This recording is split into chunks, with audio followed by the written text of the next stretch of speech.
Amém, queridos? A graça e a paz do Senhor Jesus. Quantos estavam aqui no domingo passado? Levante sua mão. Amém. Quem não estava, então? Só para ter uma noção. Isso, preciso fazer um pano de fundo, então, para vocês, daquilo que nós... Então, quantos não ouviram a palavra aqui do culto principal? Ok. Nós começamos a falar sobre a importância da igreja, né? E realmente falamos muito sobre isso, sobre o que significa igreja, sobre a importância que a igreja tem, que ela é a parte mais importante dentro do reino de Deus, que o corpo de Cristo é a única coisa que Deus está edificando na terra. Essa é a importância da igreja.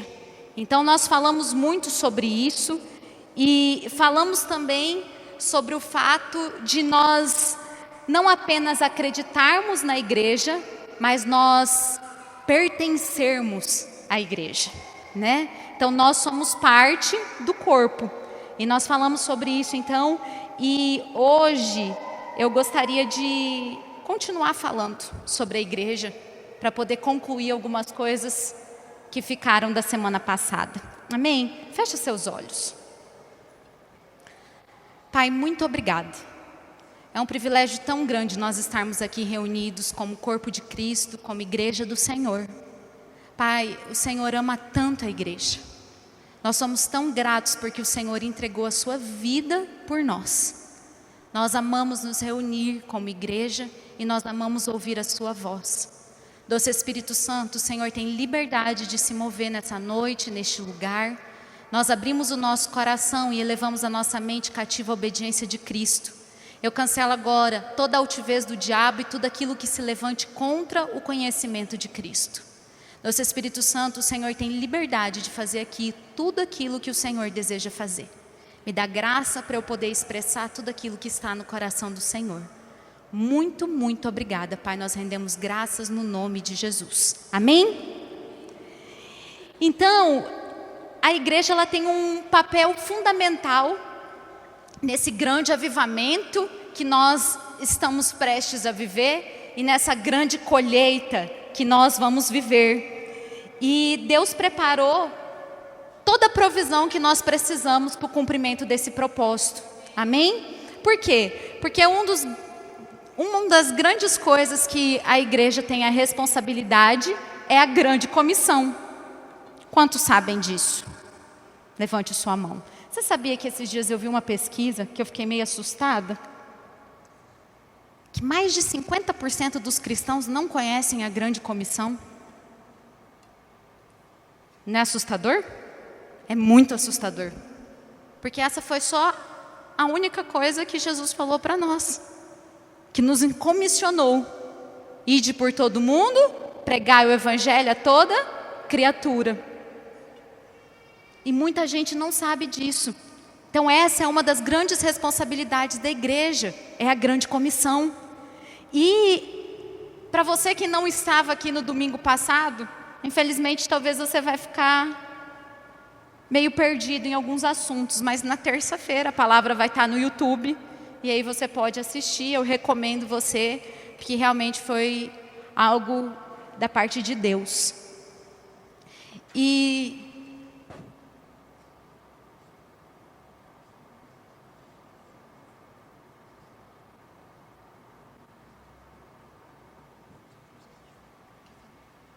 Amém. Ele só pediu para abrir um parênteses aqui, que por conta do tempo, que quando ele falou sobre a questão da necessidade, é porque você não pode ofertar pela sua necessidade.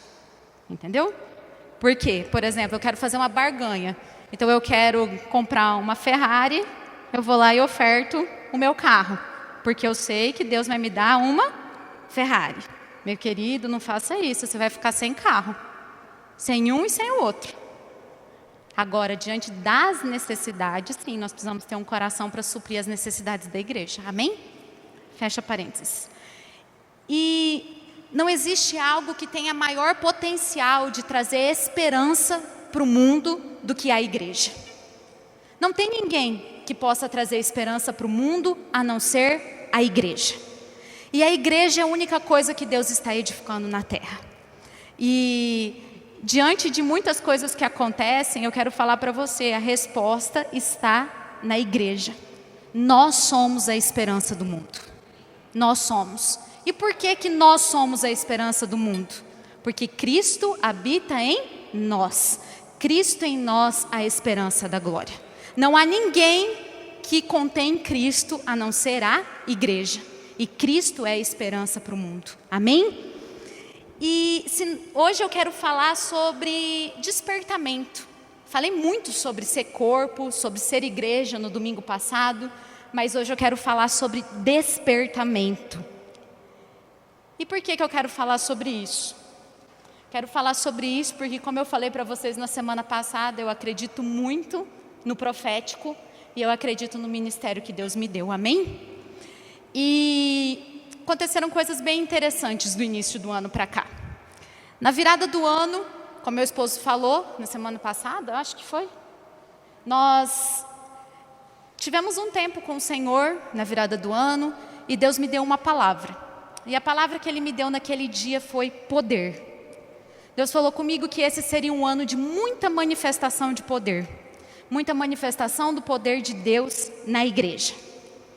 Amém. Percebi que Deus estava construindo algo.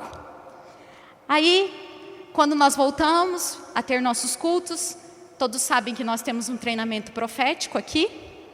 E aí eu reuni a turma do treinamento profético. E na quarta-feira nós tivemos uma noite profética para que nós pudéssemos alinhar o nosso coração com o coração de Deus e para que o Senhor pudesse trazer diretrizes para esse ano. E o Senhor me deu uma visão nesse dia. Ele me mostrou pessoas deitadas no prédio de uma igreja. Eles estavam todos deitados e era como se eles dormissem. E o Senhor chegava e soprava e muitas dessas pessoas despertavam. Porém, outras continuavam dormindo. E aí o Senhor falou isso para mim, despertar. Eu guardei isso comigo. Na semana passada, domingo de manhã, eu fui preparar a palavra. Na verdade, isso foi antes de eu preparar, né? Eu estava lá dormindo, quando eu fui acordada, 7 horas da manhã, por um despertador, que tocou 3 vezes. Na terceira vez eu levantei. Eu falei, né? Deus quer falar alguma coisa comigo.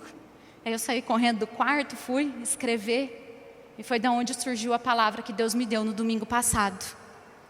E aí eu estava em casa e a Dani me mandou uma mensagem. Falando que ela tinha sonhado com despertamento. Eu falei, uau, o Senhor realmente quer falar conosco sobre isso. Essa semana eu estava escutando, quantos conhecem Jeremy Nelson? Levanta sua mão. Ele é um profeta dos Estados Unidos, eles estão vivendo noites de avivamento todos os dias. Eles têm encontro de avivamento e acho que eles estão indo para 1000 noites de avivamento essa semana. 4 anos que eles têm culto todos os dias. Lá, queridos, mortos ressuscitam e a coisa é muito poderosa. E ele veio para o Brasil essa semana para fazer um culto. E aí ele contou o testemunho dele. E eu falei, uau, como é bom você perceber que você não é um profeta doido sozinho. E aí ele falou que ele estava orando para saber como seria o ano dele. E Deus deu sonho para ele. E nesse sonho ele estava pregando para uma multidão de pessoas. E aí ele falava assim, a palavra de Deus para esse ano é... Aí o despertador dele tocou.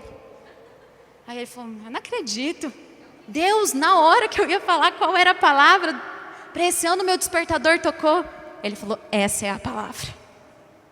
Despertar. Despertar. Eu falei, amém, Senhor. Eu também creio nisso. Então esse é um ano que realmente de despertar. Mas é um despertar pela palavra de Deus. O Senhor vai liberar palavras no seu coração. O Senhor vai liberar o sopro dele. E a sua igreja vai despertar para tudo aquilo que ela precisa. Amém? E eu creio profundamente nisso. Então, eu quero falar sobre isso. Quantos já assistiram às viagens de Gulliver? Nossa, quase ninguém. Levanta de novo, deixa eu ver. Ok, vou ter que contar um pouquinho aqui para vocês, então, né? Não dá para passar o filme que é muito comprido, né? Então, Gulliver, ele fazia suas viagens, né? Ele era um médico, fazia viagens de navio, até que um dia o navio dele foi naufragado e ele foi parar numa ilha. Mas ele estava muito exausto e ele dormiu. Quando ele acordou, ele foi tentar levantar e ele não conseguiu. Por quê? Ele estava amarrado. Tinha mais de 1000 barbantinhos amarrados nele. E quando ele ia levantar, tinha seres humaninhos de 15 centímetros em cima dele, por todo lado, segurando as cordas. E não deixavam ele levantar. Aí ele adormeceu de novo. Mas quando ele acordou, que ele estava com mais noção da realidade, ele falou assim: eu não vou deixar esse serzinho de 15 centímetros me segurar. O que ele fez? Levantou. Você acha que aquele monte de corda que para ele era que nem fio, não ia conseguir levantar? Não, ele era um gigante que estava dormindo. E muitas vezes a igreja é esse gigante que está dormindo. E as cordas que estão segurando esse gigante, às vezes são cordas muito fáceis de serem quebradas. Porém, a igreja é formada por pessoas. Se uma parte do seu corpo dorme, você consegue dar o seu melhor? Quantos já o pé dormiu? Você está sentado de um jeito assim e o pé dorme. Sai correndo com o pé dormindo para você ver se você consegue. Quem dá conta de correr com o pé dormindo? Você não consegue. Você primeiro tem que acordar seu pé para depois correr. É a mesma coisa. Nós precisamos acordar. Por conta de posicionamento errado, por conta de escolhas erradas, por conta de críticas da autossatisfação, do consumismo, a igreja acaba aprisionada. E claro, eu quero falar sobre alguma dessas cordas. E sim, é um apanhado geral. Por quê? Porque nós sabemos que tem muitos crentes que são compromissados. Tem muitos crentes que são apaixonados pelo Senhor, são apaixonados pela palavra e que estão de fato querendo cumprir o propósito. Mas de contrapartida, nós temos na igreja, como um todo, pessoas que ainda estão presas a essas cordas. E isso impede a igreja de se levantar da forma com que Deus planejou que ela se posicionasse. Amém? A primeira corda que eu quero falar é a corda do consumismo. Diga assim, corda. Vamos lá, gente, me ajuda. Corda do consumismo. Muito bem. Alguns anos atrás, Bill Hybels, que ele é pastor da Willow Creek, lá de Chicago. Quantos conhecem essa igreja? Uma igreja gigantesca. Se você não conhece, procure conhecer na internet, aí você vai achar. Eles têm um desenvolvimento de ação social assim incrível, são muito conhecidos. Ele escreveu vários livros sobre liderança, inclusive um dos livros mais indicados para liderança cristã é dele, chama Liderança Corajosa. Quem nunca leu, também é um bom livro. Porém, um dia ele deu um depoimento, e eu quero ler esse depoimento para vocês. Investimos milhões de dólares em coisas que acreditamos que iriam realmente ajudar o nosso povo a crescer e se desenvolver espiritualmente. Mas quando os dados de pesquisa de fato retornam para nós, vimos que aquilo em que investimos não estava ajudando o povo tanto assim. Outras coisas nas quais não investimos tanto dinheiro e não disponibilizamos tantos membros da equipe são exatamente aquilo pelo que as pessoas estão clamando. Cometemos um erro. Quando as pessoas cruzam a linha da fé e se tornam cristãs, devíamos ter lhes dito que era sua responsabilidade tornaram-se autossuficientes em Deus. Devíamos tê-los ensinado de maneira muito mais ousada a como ler a Bíblia durante os cultos e como fazer as práticas espirituais por elas mesmas. Em outras palavras, se a nossa ênfase está em gerar números, o nosso modelo definitivamente funciona. Mas se a nossa esperança é gerar seguidores de Cristo, comprometidos e devotos, esse modelo não funcionará tão bem. Um dos maiores desafios da igreja enfrenta hoje é a grande pressão exercida pela mentalidade do consumismo. Então, essa mentalidade de consumismo e de entretenimento entrou dentro da igreja. Como assim? A igreja passou a ser vista, muitas vezes, como um produto que é para ser embalado e comprado. Um produto que é para ser embalado, embrulhado, vendido. E aí todos estão buscando a melhor mercadoria pelo menor preço. E, infelizmente, isso envolve a gente comprometer valores verdadeiros em troca de soluções práticas e instantâneas. E a situação ela fica um pouco pior quando a vida da pessoa é corrida. E o estresse tem se tornado tão intenso que as pessoas não têm mais reserva de tempo para nada. Porque o tempo que elas têm, elas gastam trabalhando, viajando a trabalho, com compromissos. E aí onde fica o tempo para você ter um discipulado, para você ter um devocional, para você edificar as pessoas? E aí, a gente acaba tendo um problema, porque as igrejas trocam a recriação pela recreação.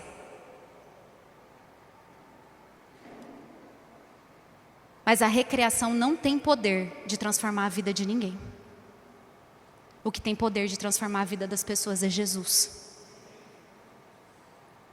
E num tempo onde nós buscamos a forma mais prática, a forma mais cômoda, a forma mais acessível de comprar, quantos fazem isso? Levanta a sua mão. Eu sou assim. Vou contar um segredo para vocês. Eu não gosto de ir em loja. Eu tenho dificuldade de ir em loja. Porque você anda para não achar nada. Aí eu amo a internet, porque você entra lá, você procura, você acha tudo que você quer sem sair de casa, aí você só aguarda o correio chegar, né? Que normalmente é o que mais demora. E lá você faz pesquisa de preço, não faz?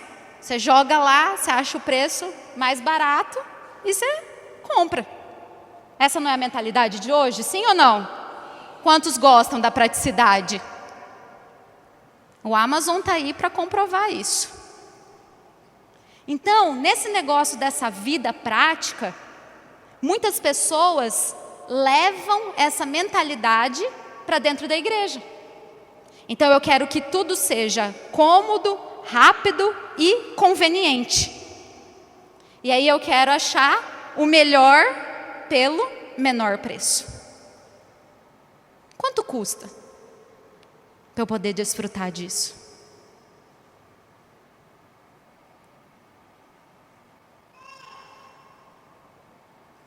O cristianismo ele nunca foi destinado a ser um esporte de espectadores.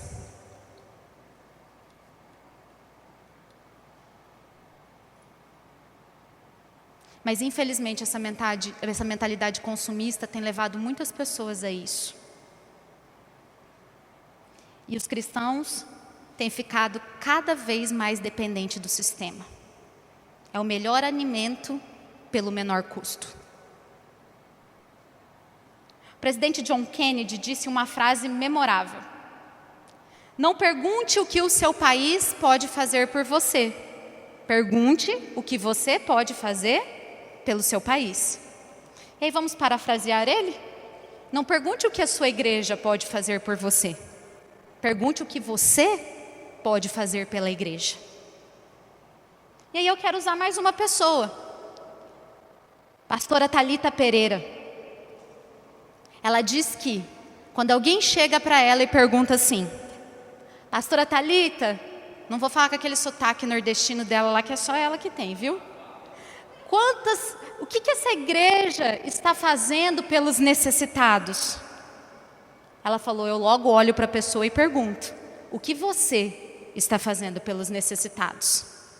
Porque aquilo que você está fazendo pelos necessitados é o que a igreja está fazendo. Porque você é a igreja.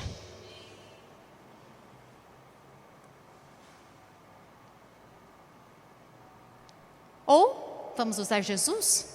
Melhor é dar do que receber. E aí, alguma coisa precisa mudar. Para arrebentarmos a corda do consumismo, nós precisamos aprender a preparar e habilitar o povo de Deus para deixar a mentalidade de consumir e colocar a mentalidade de pertencer. Eu pertenço, eu faço parte, é minha responsabilidade. Nós estamos construindo isso juntos.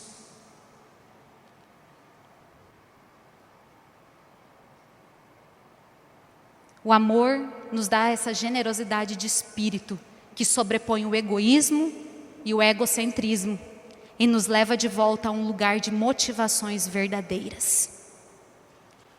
Cristo negou tudo, tudo. Ele largou tudo pela igreja.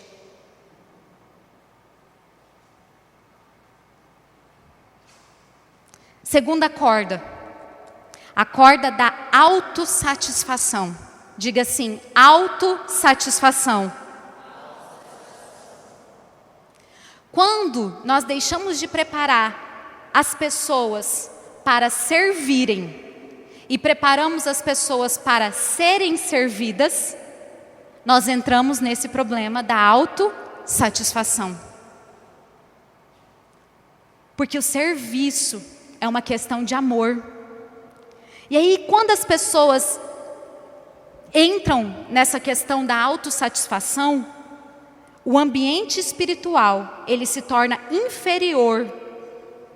E esse ambiente inferior é estabelecido na nossa vida. Por quê? Porque nós temos a viver na nossa zona de conforto. E dentro dessa zona de conforto, nós vamos dar os valores para quê? Para as nossas prioridades. E aí nós vamos distribuir o nosso tempo, o nosso talento e os nossos recursos de acordo com isso que nos convém. Então eu estou aqui dentro da minha autossatisfação, eu estou aqui dentro da minha zona de conforto e agora eu vou usar tudo que eu tenho para me autossatisfazer. É o meu tempo, é o meu talento e é os meus recursos. Mas quem já fez raízes aqui sabe desses 3 T's que nós temos. Esses 3 T's foram feitos para servir o reino de Deus. Amém? Vocês estão aqui, queridos? Amém. E quando nós entramos na nossa zona de conforto, nós tendemos a nos despreocuparmos com o perdido, com a ministração ao pobre, ao necessitado, ao aflito. Criamos empecilho para termos comunhão uns com os outros. E em vez disso, nós temos comunhão com as nossas televisões e com os nossos hobbies preferidos. Hoje é o único dia que eu tenho. Eu gosto tanto de fazer tal coisa. É proibido fazer, irmãos? Sim ou não? Não. Mas tudo é uma questão de prioridade. O consumismo e a autossatisfação criam raízes quando nos tornamos dominados pelos cuidados desse mundo. Assim como a semente que cai entre os espinhos na parábola de Jesus sobre o semeador. A semente do reino é plantada, ela começa a crescer, mas aí vem os espinhos e a sufocam. No original isso fala de mente dividida. É uma mente dividida entre os cuidados de Deus e os cuidados do mundo.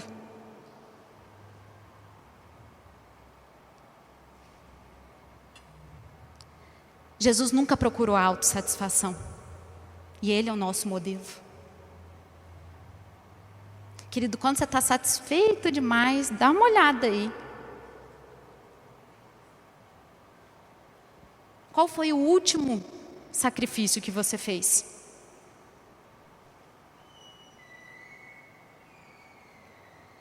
De deixar de fazer algo pelo Senhor. De falar, não, hoje eu vou abrir mão disso. Traz aí na sua memória. Nós rompemos com as cordas da autossatisfação, cultivando as paixões do reino em nosso coração. O que faz o coração de Jesus pulsar? São as pessoas. Não existe nada que faça o coração de Jesus pulsar mais do que as pessoas. E é nossa responsabilidade como igreja cuidar de cada uma delas.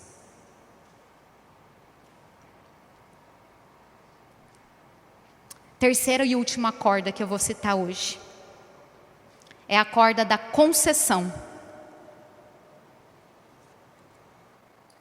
Diga assim, concessão. Concessão. Quero contar uma história para vocês. A revista Voz dos Mártires conta uma história sobre uma reunião subterrânea de crentes na Europa Oriental durante o auge da perseguição comunista aos cristãos. Os cristãos estavam reunidos nesse porão para cultuar o Senhor.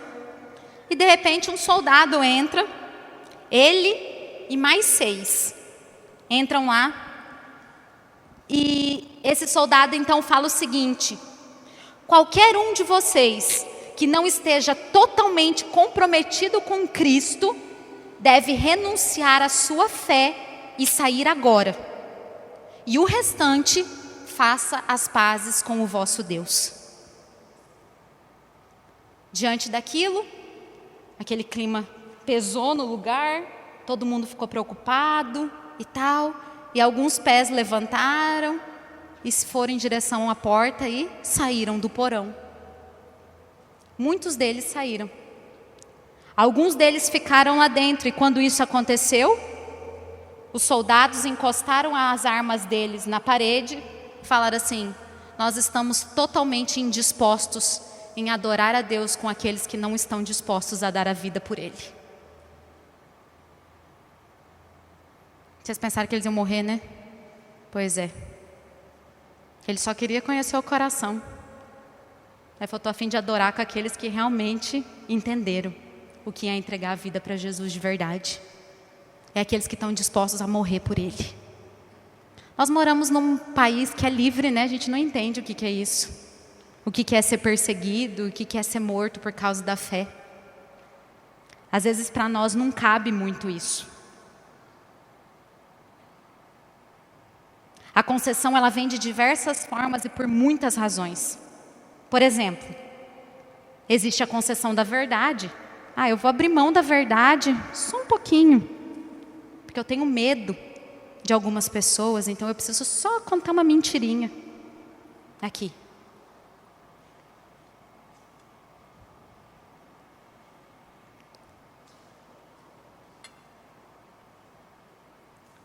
Fazemos concessões porque queremos ser politicamente corretos. Não é muito bom falar sobre isso. Não é muito bom tocar nesse assunto. Fazemos concessões porque queremos agradar as pessoas. Fazemos a concessão do estilo de vida porque a tentação e a pressão da sociedade é mais persuasiva do que o Espírito Santo dentro de nós. E assim como as outras duas cordas, a corda da concessão, ela também deseja manter o gigante cativo. E aqui eu não estou advogando em favor do legalismo, em favor das regras, mas eu estou advertindo sobre uma nova religião que está surgindo. É a religião da licenciosidade. Quantos já ouviram falar dela? Muitas pessoas trocaram uma religião por outra. E você sabe quem que é o Deus dessa religião? O eu.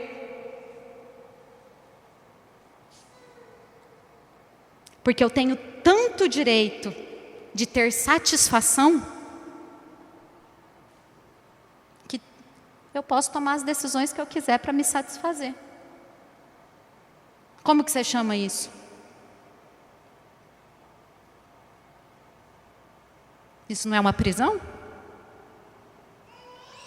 É a prisão de se satisfazer. Mas eu tenho descoberto algo interessante. Nós somos bons em atacar aquilo que nos deixa desconfortável. Então, se tem alguma situação que me deixa meio desconfortável, e eu acho um embasamento bíblico para aquilo, uau! Eu vou defender aquilo ali com unhas e dentes. Porque, afinal de contas, era só isso que eu precisava. Porém, quando vem algo que de alguma forma chacoalha e me tira da zona de conforto, eu falo, opa, não é bem assim. Todo tipo de religião é ruim, queridos. E aqui coloca o eu no centro, deve ser a pior de todas.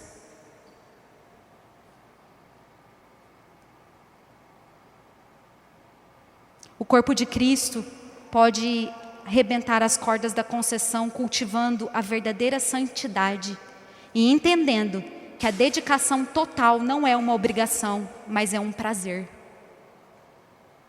É um prazer. Servir a Deus é um prazer, queridos. Ajudar na construção da igreja é um prazer. Nós somos pedras vivas do edifício que Deus está construindo. E quando essas pedras crescem e desenvolvem, o edifício cresce e desenvolve. É muito triste ver as pessoas fazendo por dinheiro aquilo que elas não fazem por amor. É muito triste. Porque parece que o dinheiro é a desculpa para tudo.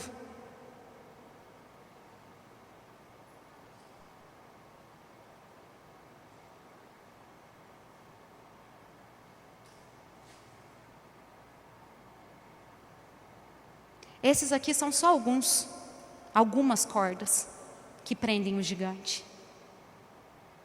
Existem muitas outras. Ah, queridos, está chegando o dia. Esse sopro vai vir. Acredite você ou não.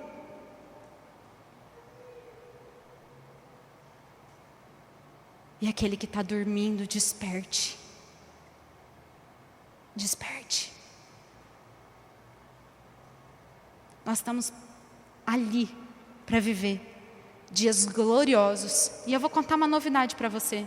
Esses dias vão acontecer, você querendo ou não, você acreditando ou não. Mas se você vai participar ou não, isso é uma decisão sua. Ninguém pode decidir por você. Mas o que mais tem tido valor na sua vida? Irmãos, vou ser bem sincera com você. Teve dia aqui na reforma que faltou ter que pedir pelo amor de Deus para alguém aparecer. Isso aqui aconteceu por um milagre. Eu tenho certeza que tinha anjos trabalhando aqui. Porque quando a gente olha para trás, para ver tudo que foi feito em tão pouco tempo, uau!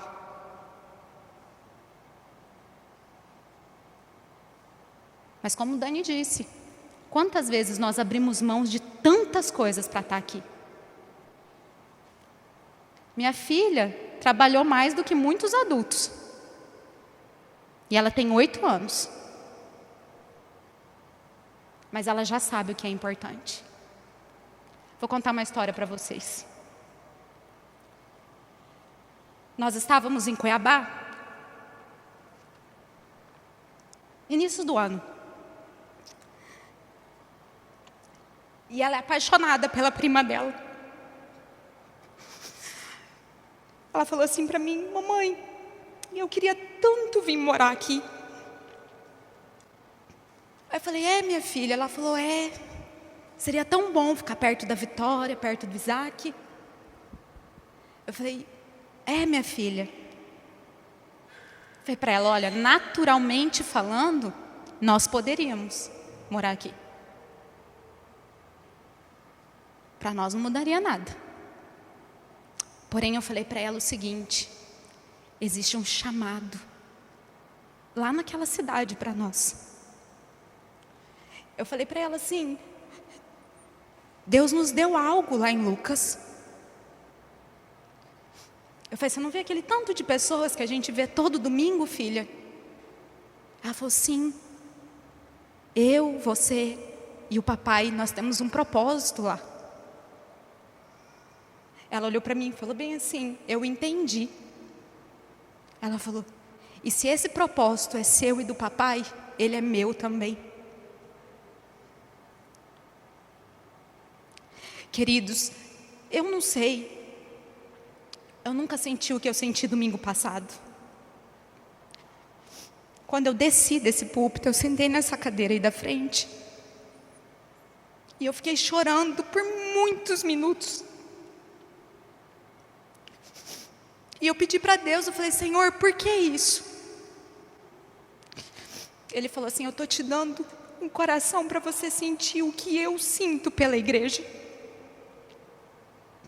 Queridos, eu quero falar algo para você. Ele é desesperadamente apaixonado pela igreja.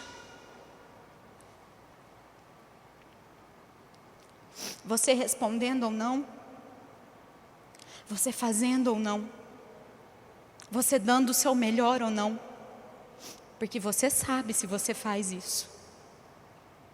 Eu não posso julgar ninguém. A Bíblia me dá direito de discernir, porém ela não me dá o direito de julgar. Mas você sabe.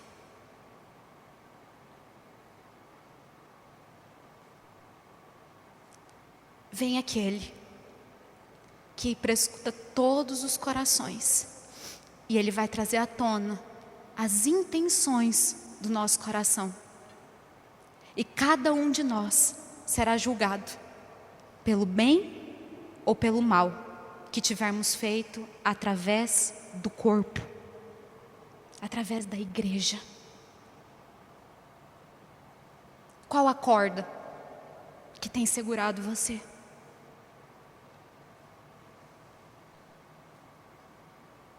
Fique de pé no seu lugar.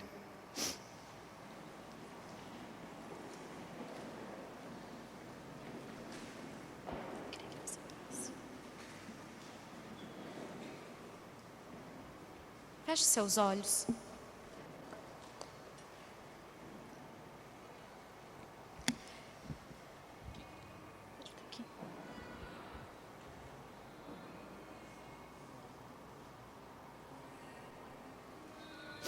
Queridos, feche seus olhos onde você está. Nós estamos construindo algo.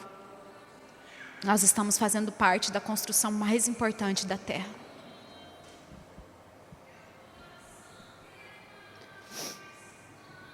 E de verdade, eu não quero forçar ninguém a nada, nem estimular ninguém a fazer nada. Queria pedir que tirasse a música, por favor. Feche seus olhos. Seja sincero com o Senhor agora.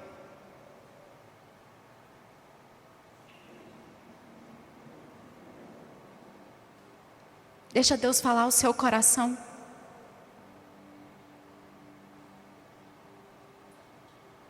Doce Espírito Santo, nós amamos o Senhor. Nós amamos quando o Senhor se move. Nós amamos ouvir a sua voz. Um povo sem visão é um povo que perece, e nós somos tão gratos porque o Senhor tem nos dado visão. O Senhor tem nos dado instrução e o Senhor tem aberto os nossos olhos. Doce Espírito Santo, é só o Senhor que tem poder de nos convencer. Na autoridade do nome de Jesus, tudo aquilo que tem aprisionado as pessoas, tudo aquilo que tem impedido elas de entregar o melhor para o Senhor, nós cancelamos no nome de Jesus.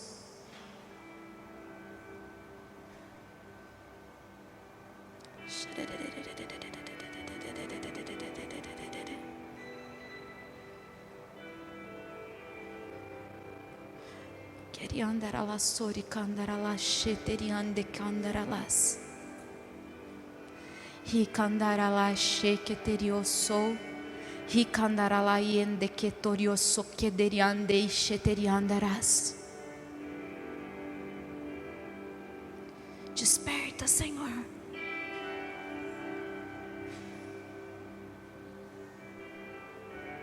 Queremos ser a noiva apaixonada.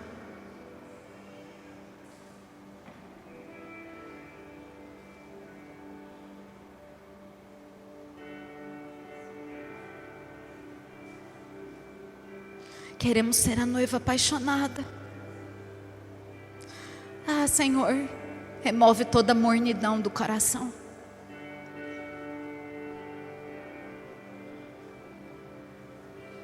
Abra os nossos olhos para que nós possamos enxergar aquilo que o Senhor está fazendo.